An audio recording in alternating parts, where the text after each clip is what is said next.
I was born in 1958. There were And women. Lord. There were women picking no shit guys back then, just like they're doing now. Probably true. And then what Dr. Umar said, which is really disingenuous, is that in the neighborhood there were doctors, there were brothers who were lawyers, there were guys like me. I became an engineer. I was a young teenager when the Black Spades, the Savage Nomads, and the Seven Immortals, and all the gangs, and all the people doing graffiti, and all the women went for all those gang leaders. A lot of the most prettiest women went for all those gang leaders and everything, right? I wasn't no tough guy, but my friends were. I played basketball. I stayed out of the fray. So it's so freaking disingenuous for him to say, why the doctors are not in the neighborhood. We were there. We were there. I remember the drug war. I remember the crack coming in the neighborhoods. And those who wanted to do it did it. And those women were still picking the worst of us over the best of us. Sounds like dust to me. Actually, I was referring to you, not Umar, because I don't listen when he's talking anyway. Yeah, I know, I know. Um, it's either you, the leader, and leaders assume responsibility. Fault Hmm. goes on both sides. But if you assume responsibility, you assume the responsibility. Not it's the women's fault. All the women's, all these women's. If you're a leader, you pick the woman, you guide that woman, making better decisions. Not Understood. grab one from the nation of Wigwam, put her in a position, have all the power, you get ragged on, you blame the woman who ain't even there. No, either leader or you ain't. So I'm almost confused what the difference is in a modern woman and a modern man. They both crying the same complaint. Just being honest. All right. So let me ask you this. Everything you said, I believe, applies to every man in his own individual home and the circumstances he created. Right. So I would never disagree with you to say if my daughter did something or my son did something that negatively impacted the community outwardly, it's absolutely my fault. They came from my home. If my So wife did something and hell that, with the that community. Well, hell with the community because the but you community. know what I'm saying. So are you saying that me, I am in charge of what happens in Third Ward, even though I live in West suburb of Houston? That's what you're saying? No, that's not what I said. I never said anything about this fake ass community. The community doesn't exist anywhere. I'm talking about in general. But within the population, if you go back to what y'all love to do, we got to go back to 1942 when women's was women's and men. Like, if you really want to know what was the story is, in 1950 something, whatever, people were in survival mode. There was no communication. There was no critical thinking. Oh, You shit. look forward or you get beat. That's how it was. That's how they taught the kids. That's how people was taught in the 70s, 80s. Don't ask why, just do stuff, or we're gonna beat the shit out of you. The community gonna beat the shit out of you. The white man and whoever beat the shit out of you. So let us know, why do we do this? How do we do this? No, we'll let it happen. And once people got the option, if the marriage rate was 80, 90% back then, and they all of a sudden went to the 20s, don't you want to ask why? Like, if everything was so great, why did people leave and never come back? I'm just saying. All right. We'll get into it. All right, Payne. Yeah, I mean, first of all, there's a lot of studies on why the community broke apart, but that's a whole nother show. That's a whole nother show. I was born in 1958. There were And women. Lord. There were women picking no shit guys back then, just like they're doing now. Probably true. And then what Dr. Umar said, which is really disingenuous, is that in the neighborhood there were doctors, there were brothers who were lawyers, there were guys like me. I became an engineer. I was a young teenager when the Black Spades, the Savage Nomads, and the Seven Immortals, and all the gangs, and all the people doing graffiti, and all the women went for all those gang leaders. A lot of the most prettiest women went for all those gang leaders and everything, right? I wasn't no tough guy, but my friends were. I played basketball. I stayed out of the fray. So it's so freaking disingenuous for him to say, why the doctors are not in the neighborhood. We were there.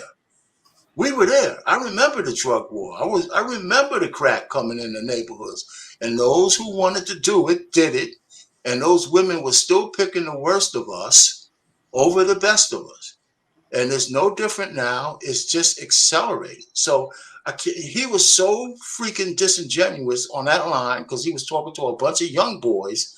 And if I was not young boys, they're young men, I wish I was on there with them because I would have told him to his face that he's so full of shit, and I would have told him why he was full of shit. He made me so mad when I heard him say that. Listen, we have culpability for what happened to us back in the 70s and 80s because too many black men succumbed to the drug war, to the drug, to being weak. Yeah, I grant you that. But that doesn't absolve the women for accepting welfare checks and all the government handouts that were given to them if they didn't have a man around. So both of those dynamics were true at the same time. That's dust, my friend. He was just this shit's we're gonna be talking about this shit for a couple of weeks now. I'm telling you, because Anton Daniels is doing shit on it, everybody's doing shit on it. Anyway, I'm not gonna this is opening thoughts, but I was there, right? And I'm here now. And the only thing I thought about when my family got us out of the bullshit is that my kids would never see the kind of shit that I seen when I lived in Harlem and when I lived in the Bronx, the South Bronx. That was my goal. And for him to, and I would never move my family back into the goddamn hood. Never. I'm not putting my kids at risk with a whole bunch of people with nothing to lose. What the freak is he talking about? Hey, anyway, I got a question. Yes, sir. And I'm just being as disingenuous as I possibly can. Okay. How can I guess? Go ahead, man. If one by one, all the way to the thousands of women, because all the men make these paychecks and they're protectors and providers and all this other stuff. All the men are the average man y'all glorify, and all the women. We ain't saying all the men. Go ahead. Give me a question, please. How is it incentivized to take a welfare check and live in the hood, crackling windows and roaches? Can I answer that? With a man somewhere let me answer that. You don't have to go on. I know where you're going. I know where you're going. Wait a minute now. You don't have to keep going. I know where you're going. I gotta keep going. How much more you gonna tell me? I gotta keep going. You're telling me because I'm even ugly. I mean, I'm ugly. I only look good on the weekends. So you're telling me with a whole job and other stuff, are women looking at me and saying, I'd rather go live over there in the projects by myself than be with you? Don't you think it might be a problem with some of the men when they would make that type of decision to get away? You got to land the plane because I know where you're going. First of all, men nowadays are being vilified for having average incomes. Think about what kind of money they were making. Wait a minute. You said your thing. Wait a minute now. You think about the kind of money they were making back in the 1960s and 70s. And women said, if I can get anywhere close to the money this guy is making, some of them made those choices.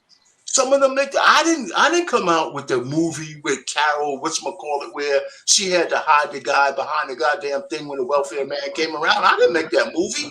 That shit was real. Get out of my house so I could get my check. She had a whole man there, and she chose to kick him out of the house when the welfare man came around. What was the name of that show? That was a popular show.